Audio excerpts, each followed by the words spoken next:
그동안 한국에서 열린 평창 동계올림픽 열심히 보셨는지 모르겠습니다. 이제 아쉽지만 어제 다 이제 끝나게 되었습니다. 우리처럼 이렇게 구경하는 사람의 입장에서는 누가 금메달을 땄나, 누가 은메달을 땄는지, 또 금메달을 총 몇 개나 땄는지 이런 데 우리는 관심을 가지고 있겠지만 실제 경기에 나서는 선수들의 입장에서 어떻겠습니까? 선수들은 지난 4년 동안 피땀을 흘리면서 그 노력한 훈련이 허무하게 끝나지 않고 값진 메달을 간절히 바라는 마음으로 열심히 경기에 분명히 임했을 것입니다. 경기 결과 금메달이나 또 은메달이나 이렇게 동메달을 딴 선수들의 경우에는 앞에 나와서 이렇게 인터뷰를 하는 경우가 종종 많이 있습니다. 그런 장면을 아마 보실 것입니다. 이번에 특별히 이제 활약을 했던 그 선수들이 인터뷰하는 장면을 제가 사진을 잠깐 한번 가져와 봤습니다. 왼쪽에 있는 선수가 누군지 아실지 모르겠습니다. 최민정 선수라는 금메달 2개를 땄죠. 저 선수는. 오른쪽에 있는 선수는 이상화 선수. 금메달을 지금까지 2개를 땄지만 이번에는 은메달을 따게 되었습니다. 인터뷰하는 장면을 이렇게 보게 되면 많은 선수들이 크게 기뻐는 하지만 여기는 이 사진에 웃고 있지만 실제로 그 전체 장면을 보시면 눈물을 펑펑 흘리면서 눈물을 흘리는 그러한 장면들을 우리가 보게 됩니다.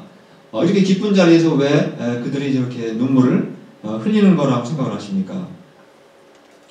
그들이 메달이라고 하는 금메달 또는 은메달이라고 하는 그 영광은 얻었지만 그 메달을 얻기 위해서 지난 4년 동안 피땀 흘리며 고통을 이겨내고 수고했던, 고생했던, 그 인내했던 그 시간들을 기억하기 때문이라고 생각을 합니다.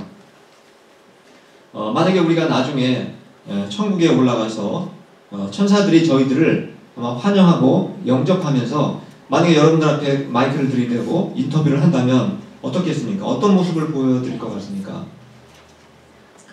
우리 천국에 도착했을 때 기쁨이 얼마나 크겠습니까? 그렇지만 이 지상에서 우리가 이 땅에 살면서 믿음을 지키기 위해서 우리가 겪었던 여러 가지 고난과 또 아픔을 기억하면서 비록 천국이지만 혹시 우리도 눈물을 흘리지 않을지 그렇게 모르겠습니다. 그때 우리가 만약에 눈물을 흘리게 된다면 그 기쁨은 아픔과 슬픔의 눈물이 아니라 기쁨과 감격의 눈물이 될 것입니다. 물론 우리는 현재 올림픽 선수들처럼 금메달을 우리가 이미 목에 걸고 있는 것은 아닙니다. 또 우리의 믿음의 선배들인 아브라함이나 또 베드로나 또 바울처럼 실제 저 하늘에 있는 그 천국에 도착하는 것도 아닙니다. 여전히 우리는 아직도 고난의 눈물을 흘릴 때가 있습니다. 또 때로는 우리가 아픔의 눈물을 흘리면서 바로 오늘이라고 하는 이 현재를 우리는 지금 현재 살아가고 있습니다. 그런데 우리는 이 땅에 그 금메달을 받기 위해서 달려가는 사람들이 아닙니다. 여러분들은 무엇을 얻기 위해서, 무엇을 받기 위해서 지금 달려가고 계십니까? 바로 우리 신자들이 바라고 우리가 받기 위해서 달려가는 것이 무엇인지 오늘 읽었던 본문 중 로마서 8장 17절 말씀을 같이 한번 읽어보도록 하겠습니다. 시작. 자녀이면 또한 상속자 곧 하나님의 상속자요 그리스도와 함께한 상속자니 우리가 그와 함께 영광을 받기 위하여 고난도 함께 받아야 할 것이니라. 이 땅의 운동선수들이 금메달을 따기 위해서 피땀을 흘리지만 누구에게나 금메달이 보장되어 있습니까? 열심히만 노력하면 다 금메달을 따게 됩니까? 오직 금메달은 단 한 사람에게만 주어진다는 사실입니다. 아까 인터뷰 장면을 잠깐 보여드렸지만 그 최민정 선수도 금메달 2개를 땄지만 1000m 경기에서는 넘어지는 바람에 메달을 따지 못했습니다. 그리고 오른쪽에 있던 그 이상환 선수도 금메달을 딸 실력은 있었지만 실수를 하는 바람에 은메달을 따게 되었습니다. 아무리 금메달을 딸 만한 실력이 있다 할지라도 실수를 하거나 너무 긴장하게 되면 피땀 흘린 자신의 그 노력이 허무하게 끝나는 경우가 굉장히 많습니다. 그런데 우리 신자들에게는 방금 읽은 말씀을 보시는 것처럼 올림픽 금메달보다 훨씬 값지고 훨씬 더 가치가 있는 그 영광이라고 하는 그 금메달을 받을 상속자라고 지금 말씀하고 있습니다. 올림픽 선수들은 금메달을 받기 위해서 열심히 노력하지만 메달을 받을 수도 있고 못 받을 수도 있습니다. 그러나 우리 신자들의 경우에는 뭐라고 되어 있습니까? 누구나 금메달보다 더 값진 그 영광을 다 받을 수 있는 상속자가 되었다라고 이렇게 말씀하고 있습니다. 방금 읽은 말씀에 한번 보시면 상속자라고 하는 단어가 몇 번 나오고 있습니까? 금방 아시겠죠? 3번 나오고 있습니다. 처음에는 뭐라고 되어 있습니까? 그냥 우리는 상속자다 이렇게 말씀하고 있습니다. 두 번째는 우리는 하나님의 상속자다 이렇게 말씀하고 있고, 세 번째는 뭐라고 되어 있습니까? 그리스도와 함께한 상속자다 이렇게 말씀하고 있습니다.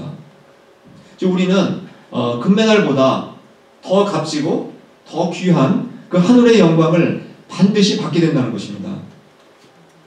운동선수들은 아무리 열심히 해도 피땀을 흘려도 금메달이 보장된 것이 아니라고 했습니다. 그러나 우리 신자들에게는 바로 이 하늘의 영광이 확실하게 우리에게 보장이 되어 있다라고 말씀하고 있습니다. 그래서 우리는 하늘의 영광을 혹시라도 받지 못할까봐 미리 걱정하고 염려할 필요가 없다는 사실입니다. 비록 우리가 아직은 하늘의 영광을 우리가 손에 쥐고 있는 것은 아니지만 앞으로 반드시 받게 될 것을 확신하고, 그리고 그날이 반드시 올 것을 소망하면서 이 현재의 고난을 우리가 잘 참아내고 또 즐거워하면서 기쁘게 살아야 한다라는 것을 우리가 알 수가 있게 됩니다. 그런데 우리가 장차 받게 될 이 하늘의 영광을 얻기 위해서 우리는 피땀을 흘릴 필요는 없다고 했습니다. 금메달을 따기 위해서 피땀을 흘려야 되지만 다행히도 우리는 하늘의 영광을 받기 위해서 피땀을 흘릴 필요는 없습니다. 그러나 그렇다고 해서 우리에게 아무런 고난이 없다는 것은 결코 아닙니다. 방금 읽으신 말씀 한번 후반절 뭐라고 되어 있습니까? 우리가 그와 함께 영광을 받기 위하여 무엇도 같이 받아야 된다고 되어 있으니까 고난도 같이 보너스로 받아야 된다는 것입니다.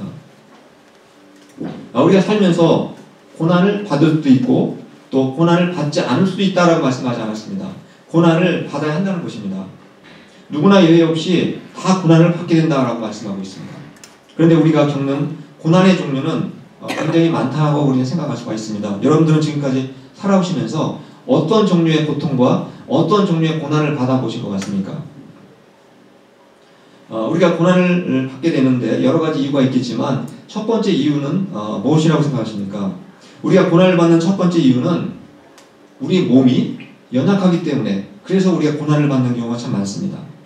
의학적으로 제가 설명을 드린다면 우리 몸의 면역력이 떨어지기 때문에, 면역력이 약하기 때문에 우리가 고난을 받을 때가 있습니다. 공기 중에 감기 바이러스가 있으면 우리는 쉽게 감염이 되고 또 감기에 전염될 경우가 참 많습니다. 그리고 합병증이 생기기도 합니다. 오늘 이제 혜인이가 처음 이제 워싱턴에서 아기를 낳고 왔습니다만, 지난번 지금 작년 겨울에 그 뉴욕에 갔다가 오는 길에 저희가 기차를 타고 온 적이 있었습니다. 근데 그 당시 그 아이가 이제 타고 있기 때문에 어쩔 수 없이 화장실 옆에 자리를 잡을 수밖에 없었습니다. 근데 뉴욕에서 워싱턴까지는 서너 시간 정도 걸리기 때문에 상당히 오랜 시간 동안 앉아 있어야만 했습니다. 그런데 화장실에 앞에 있다 보니까 수십 명의 사람들이 계속해서 몇 분마다 들락날락하면서 거기에 나오는 그 쾌쾌한 냄새, 그리고 각종 세균이 나오는 것 같은 느낌이 들었습니다. 결국은 집에 오자마자 아기가 기침을 하기 시작을 하면서 한동안 그때 감기에 걸린 적이 있었습니다. 근데 아이들만 그렇습니까? 어른들도 너무 과로하거나 또 몸이 피곤하도록 일을 하게 되면 제일 먼저 바로 이 몸의 면역력이 떨어져서 쉽게 질병에 우리가 노출됩니다. 이처럼 우리는 바로 우리의 몸이 불완전하고 또 우리의 몸이 연약하기 때문에 여러 가지 종류의 고통과 고난을 겪을 수가 있다는 사실입니다. 또 두 번째, 우리가 왜 고난을 받는가? 우리의 몸이 연약하기 때문이기도 하지만 우리 몸이 연약해지면 또 무엇이 연약해집니까? 바로 우리의 마음이 연약해지고 우리의 그 정신이 연약해집니다. 그래서 우리가 고난과 고통을 받을 때가 있습니다. 즉 우리의 몸이 아프게 되면 제일 먼저 약해지는 것이 바로 우리의 마음도 약해진다는 사실입니다. 그래서 몸에 질병이 생기면 우리의 마음속에 염려와 걱정이 찾아오게 되고 때로는 이 두려움과 불안에 우리가 사로잡힐 때가 있습니다. 또 우리가 마음이 연약해질 때 어떤 증상이 또 생기는 것 같습니까? 우리가 마음이 약해지면 우리의 마음이 굉장히 쉽게 상처를 너무 잘 받습니다. 평소에는 누가 서운한 말을 해도 별로 대수롭지 않게 잘 넘어가는데 이 마음이 약해지면 조금만 서운한 소리를 듣게 돼도 우리가 쉽게 낙심하거나 또 마음의 상처를 받을 때가 참 많습니다. 이처럼 우리의 그 몸과 마음이 연약하기 때문에 우리는 여러 가지 종류의 그런 고통이나 고난이 찾아올 때가 있습니다. 또 우리에게 언제 고난이 찾아오는 것 같습니까? 세 번째, 제가 고난에 오는 이유를 말씀드린다면 특별히 우리 신자들에게만 오는 고난이 있습니다. 바로 그것은 우리가 믿음을 지키기 위해서 당해야만 하는 고난이 있다는 것입니다. 기독교 역사를 보시면 초기에는 믿음을 지키려다가 그 로마의 원년극장에 신자들이 갇혀가지고 굶주린 사자의 밥이 된 그러한 고난을 받는 경우도 있었습니다. 또 어떤 사람들은 이 믿음을 지키려다가 감옥에 갇히는 사람도 있었고, 또 어떤 사람은 믿음을 지키려다가 고문을 당해서 순교의 죽음을 당하는 사람들도 굉장히 많았습니다. 그런데 신자가 이렇게 믿음을 지키기 위해서 받는 고난이 반드시 꼭 이렇게 순교를 당하는 것만이 아니라는 사실입니다. 여러분이 직장이나 또 일터나 또 가정에서 정말 믿음을 지키고 하나님의 말씀대로 살려고 한다면 고난이 없습니까? 반드시 고난이 찾아오게 되어 있습니다. 그러나 우리가 이제 믿음을 지키려고 이렇게 노력하기보다는 그냥 적당히 세상 속에 살아가면서 사람들과 타협하면서 살게 되면 우리에게 고난이 오지 않을 수도 있습니다. 그러나 우리가 정말로 믿음을 지키면서 살려고 노력하면 할수록 고난은 반드시 우리에게 찾아올 수밖에 없다는 사실을 우리가 생각을 해야 됩니다. 몇 가지 한번 예를 들어보도록 하겠습니다. 우리가 믿음의 자녀로서 하나님을 예배하는 일은 우리가 너무나 당연한 일입니다. 그런데 우리가 세상을 살다 보면 하나님께 이렇게 나와 예배드리는 일이 어떤 때는 어려울 때가 있습니다. 방해가 생길 때가 있습니다. 예를 들어서 가까운 내 가족들이 내가 매주일 교회에 나가는 것을 이해하지 못해서 사랑하는 가족들로부터 내가 미움을 받을 수도 있고 핍박을 받는 그러한 고난을 받을 때도 있다는 사실입니다. 또 우리가 직장을 다니다 보면 꼭 주일에 큰 행사가 열릴 때가 있습니다. 예배에 갈 수 없게 만드는 상황이 자꾸 주일에 생길 수가 있다는 것입니다. 그럴 때마다 그런 행사에 참석하지 않으면 어떻게 되겠습니까? 교회에 다니는 사람들은 꼭 반드시 왕따를 당하게 됩니다. 그리고 여러 가지 직장에서 불이익을 받는 경우도 생길 수가 있게 됩니다. 또 가정이나 우리가 직장에서 정말 화가 날 일이 생길 수가 있습니다. 그런데 여러분, 화가 날 때 화를 내는 건 누구나 쉽습니다. 그러나 화가 나는 상황에서도 그 화를 꾹 참는 것은 그거야말로 고난인 것입니다. 또 내게 미워할 만한 사람이 생겼을 때 그 미움의 대상이 되는 사람에게 내가 가서 오히려 친절을 베풀고 그리고 사랑을 베풀어야 한다면 그것도 역시 사실 고난이라고 볼 수가 있는 것입니다. 바로 이러한 일들이 신자들에게는 따라올 수가 있다는 사실입니다. 꼭 감옥에 들어가고 꼭 사형을 당하고 사자의 밥이 되는 것만 고난이 아니라 바로 우리가 일상생활 속에서 믿음을 지키고 하나님의 말씀대로 정직하게 순종하면서 살려고 할 때 찾아오는 바로 이러한 고난들이 있다는 사실을 우리가 기억을 해야 됩니다. 그래서 신자들은 신자로 살아간다면 우리는 누구나 고난과 고통을 피할 수가 없다는 사실을 우리가 기억을 해야 됩니다. 그런데 놀라운 것은 우리 신자들만 고통을 당하는 것이 아니라 누구도 어떤 존재도 고통을 받게 되는지 로마서 8장 22절 말씀을 같이 한번 읽어보도록 하겠습니다. 시작. 피조물이 다 이제까지 함께 탄식하며 함께 고통을 겪고 있는 것을 우리가 아느니라. 우리 신자들만 고통을 당하는 것이 아니라 방금 말씀을 보시면 이 자연세계 피조물들도 다 고통을 겪으면서 괴로워하고 탄식하고 있다라고 그렇게 말하고 있습니다. 물론 피조물들이 해와 달과 별, 이 바다나 산이 말을 하고 고통을 느낀다는 것은 아닙니다. 바울은 지금 은유적으로 비유적으로 저렇게 표현을 하고 있는 것입니다. 우리가 자연을 보면 어떻습니까? 정말 하나님의 그 놀라운 솜씨를 느끼게 됩니다. 그래서 하나님을 찬양하지 않습니까? 그런데 이 자연세계가 완전하지 않다는 사실입니다. 정말 아름답게 보이는 이 자연이 어느 순간에는 인간을 괴롭히는 괴물로 변할 때가 얼마나 많습니까? 미국에서는 우리가 자주 토네이도 경험하지 않습니까? 작년에 저도 토네이도를 저희 동네에서 경험한 적이 있었습니다. 그럴 때 수많은 집들이 파괴되지 않습니까?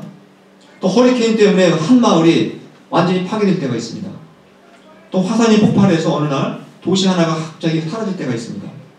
또 땅의 지진이라든가 바다의 쓰나미 때문에 수많은 사람들의 목숨을 잃을 때가 있지 않습니까? 때로는 날씨가 너무 비가 많이 와서 인간에게 고통을 겪을 때가 있습니다. 또 너무 비가 오지 않아서 가뭄 때문에 고통을 당할 때도 있습니다. 또 이 텍사스처럼 날씨가 너무 뜨거워서 인간에게 고통을 줄 때도 있고, 또 우리 보스턴처럼 너무 추워가지고 사람들이 추위에 고통을 당할 때도 있습니다. 그런데 바울은 이러한 자연의 모습을 탄식한다. 지금 자연도 고통을 당하고 있다. 자연이 지금 신음하고 있다. 이렇게 묘사를 하고 있는 것을 우리가 알 수가 있게 됩니다. 즉 인간의 몸과 마음이 연약해서 질병에 걸리기도 하고 불안과 두려움과 상처의 고통을 당하는 것처럼 이 자연도, 이 피조물들도 똑같이 인간처럼 지금 고통을 당하고 있다. 그렇게 말씀하고 있습니다. 그럼 하나님께서 창세기 1장에 보시면 온 세상을 창조하시면 뭐라고 하셨습니까? 보시기에 나빴다고 했습니까? 하나님 보시기에 심히 좋았더라 이렇게 말씀하셨습니다. 그렇게 말씀하셨는데 왜 자연이 지금 이 피조물들이 이렇게 불완전하게 돼가지고 인간을 괴롭히는, 때로는 괴물로 변하는 것이다 라고 생각을 하십니까? 그 원인이 우리는 성경에서 발견할 수가 있습니다. 창세기 3장 17절을 통해서 왜 이렇게 자연이 때로는 인간을 괴롭히는 괴물로 변하는지 한번 제가 읽어보도록 하겠습니다. 아담에게 이르시되 네가 네 아내의 말을 듣고 내가 네게 먹지 말라 한 나무의 열매를 먹었은즉 땅은 너로 말미암아 저주를 받고 너는 내 평생에 수고하여야 그 소산을 먹으리라.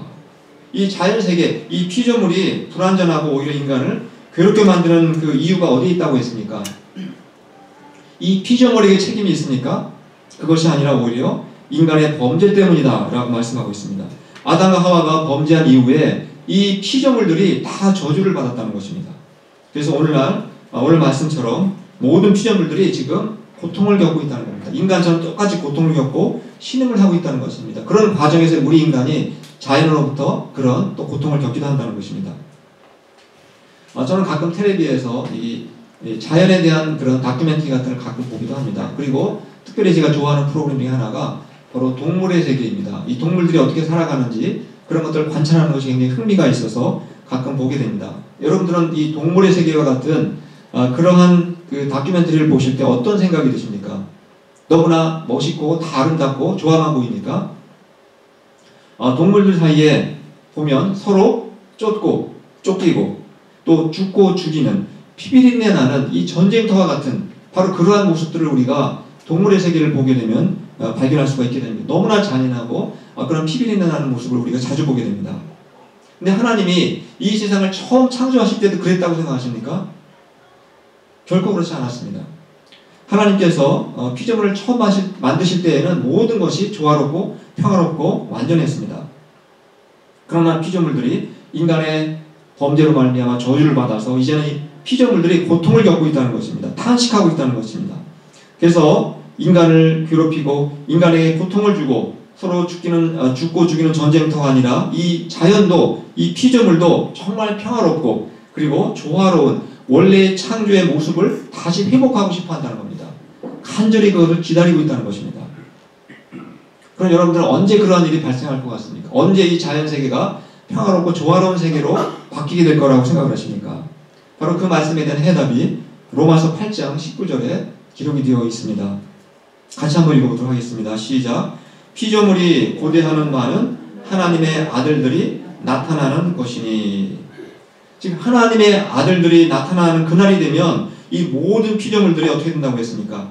하나님이 내리신 저주로부터 해방이 된다는 겁니다. 저주에서 풀려나게 된다는 겁니다. 그리고 더 이상 이 자연도 고통을 겪으면서 신음하고 그리고 탄식하지 않는다. 그렇게 우리에게 말씀하고 있습니다. 그렇다면 이미 우리 신자들은 다 예수님을 믿어가지고 다 하나님의 아들들이 되지 않았습니까? 우리가 다 하나님의 아들들인데 여기에 나와 있는 하나님의 아들들은 도대체 어떤 존재를 말하는 것이겠습니까? 여기서 말하는 하나님의 아들들이란 현재 우리처럼 몸이 약해서 병에 잘 걸리거나 또 늙거나 또 마음과 정신이 연약해서 때로는 두려움과 불안에 붙잡히는 또 상처를 잘 받는 바로 불완전한 우리들을 말하는 것이 결코 아닙니다. 여기서 말하는 하나님의 아들들이라는 것은 바로 지금의 우리가 아니라 앞으로 우리가 부활의 새로운 몸을 입어서 하늘의 영광을 얻게 될 때 그때의 우리를 그렇게 하나님의 아들들이라고 이렇게 설명을 하고 있는 것입니다.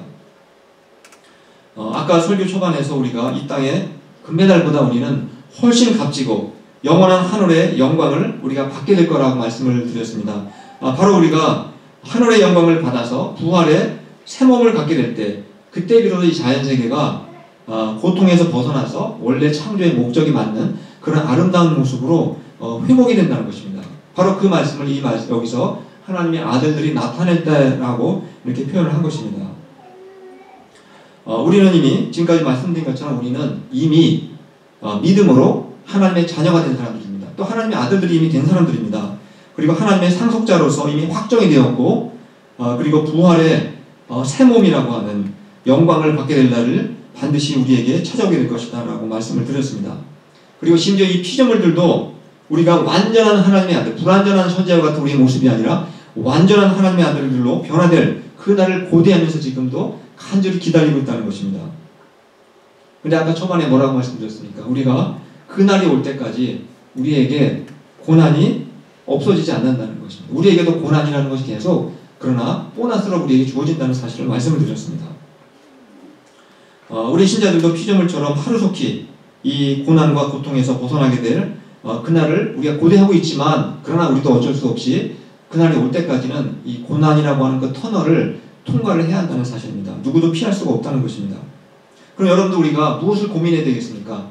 내가 어떻게 하면 이 고난을 없앨까? 이 고난에서 벗어날까? 그것은 우리가 아무리 고민해봐야 소용이 없는 것입니다. 우리가 정말 고민해야 되는 것은 내가 어떻게 하면 이 고난 속에서 잘 참아내고 잘 인내하면서도 또 기쁘게 살아갈 수 있는가? 그러한 비결을 우리가 찾아내는 것이 훨씬 더 지혜롭다는 것입니다. 그래서 바울은 우리에게 우리가 어떻게 하면 고난 속에서도 기쁘게 살아갈 수 있는지 그 비결에 대해서 말씀하고 있습니다. 로마서 8장 18절 말씀을 다 함께 같이 읽어보도록 하겠습니다. 시작. 생각하건대 현재의 고난은 장차 우리에게 나타날 영광과 비교할 수 없도다.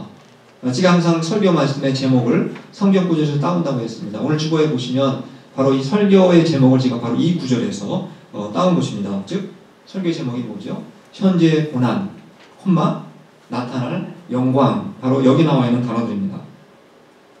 우리가 고난 속에서도 정말 낙심하지 않고 우리가 고난 속에서 기뻐하며 살기 위해서 가장 필요한 것은 무엇이라고 되어 있습니까? 날마다 현재의 고난과 장차 나타나게 될 그 영광을 비교하면서 살라는 것입니다. 근데 우리들은 가끔 다른 사람하고 나를 많이 비교할 때가 많습니다. 다른 사람이 나보다 돈이 더 많거나 또 나보다 잘난 것이 더 많으면 우리는 쉽게 낙심하고 열등감에 붙잡혀 살 때가 너무나 많습니다. 그러나 하나님께서 우리에게 비교하라는 것은 다른 사람과 나를 비교하라는 것이 아니라 지금의 내 모습과 앞으로 내가 장차 부활의 영광을 얻게 될 바로 그때의 내 모습과 비교하라는 것입니다. 그래서 우리가 그렇게 할 때 우리는 이 현재의 고난을 잘 이겨내면서 우리가 살아갈 수가 있게 된다는 사실입니다. 근데 하나님은 우리에게 반드시 우리에게 영광을 주시겠다고 약속을 하셨고 우리를 이미 상속자로 불러주셨다고 말씀을 했습니다. 근데 왜 하나님은 꼭 우리가 이 고난을 꼭 통과해야만 하는지 왜 그렇게 통과하도록 그렇게 하셨다고 생각하십니까? 그래서 우리가 고난을 통과할 때 고난을 통과하면서 사실은 우리가 더 이상 이 세상에 미련을 두지 않기 때문입니다. 이 세상을 우상으로 섬기지 않게 됩니다. 또 우리가 고난을 통과하면서 우리는 더 이상 이 세상에 한눈을 팔지 않고 살아갈 수가 있게 됩니다. 우리는 오직 고난을 통과하면서 저 하늘의 소망만 가지고 살아갈 수가 있게 된다는 사실입니다. 또 우리가 고난을 통과하게 되면 이기적인 내 욕망에 사로잡히지 않게 됩니다. 우리는 연약한 형제들끼리 또 연약한 형제들을 서로 위로하고 또 격려하고 사랑하면서 하늘의 영광을 이 땅에서 우리는 맛보면서 살아갈 수가 있게 되는 것입니다. 우리는 이미 구원을 받은 하나님의 아들들이지만 아직도 우리는 완전하지 않다고 했습니다. 불완전하고 또 우리의 몸도 연약하고 또 우리의 마음도 연약해서 우리가 쉽게 아프지 않습니까? 또 우리가 상처를 잘 받기도 합니다. 그러나 우리들은 완전한 바로 하나님의 아들들로 변화될 것을 여러분들은 소망하면서 오늘을 살아야 됩니다. 그래서 우리는 이 고난 속에서도 이 고통 속에 있으면서 주저앉거나 웅덩이에 빠진 사람처럼 우리가 낙심하며 살아서는 안 되는 것입니다. 또 우리는 이미 장래에 영원한 그 영광을 소망하는 사람들이기 때문에 우리가 장차 나타날 그 영광을 우리가 바라보면서 힘차게 다시 일어나 걸을 수 있는 용기를 가지고 날마다 우리는 일어나야 하는 것입니다. 저희 모두 이 현재의 고난 속에서도 정말 우리가 감사가 더욱 넘치시기를 바랍니다. 그리고 더욱 서로를 또 위로하면서 우리가 기쁨이 충만한 그러한 복된 삶을 살아가실 수 있기를 간절히 축원합니다.